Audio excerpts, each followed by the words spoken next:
This is the summary created from the video, Cloud Computing Overview Cont.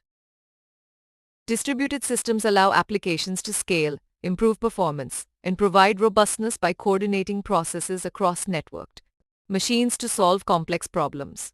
Common paradigms include the client-server and peer-to-peer models, while grid computing and cluster computing integrate distributed resources into virtualized pools for seamless access to compute capabilities.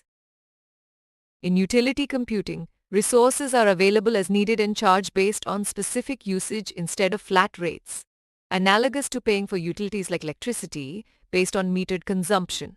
Virtualization allows access to a vast pool of shared computing resources, enabling the provisioning of customized virtual instances from available resource pools for specific needs, akin to an unlimited power grid. Data center virtualization and provisioning solve risk utilization problems and enable outsourcing services. Service-driven architecture has gained prominence over data-driven architecture in recent times, enabling on-demand cyber infrastructure that allows provisioning virtual resources for specific needs like exams and events. Different pricing models and service-level agreements are employed by providers and consumers, with application sizing and customized payment options based on usage requirements and commitment levels. Potential risks include data backup, security, competence issues, defining agreements, and getting value from chargeback.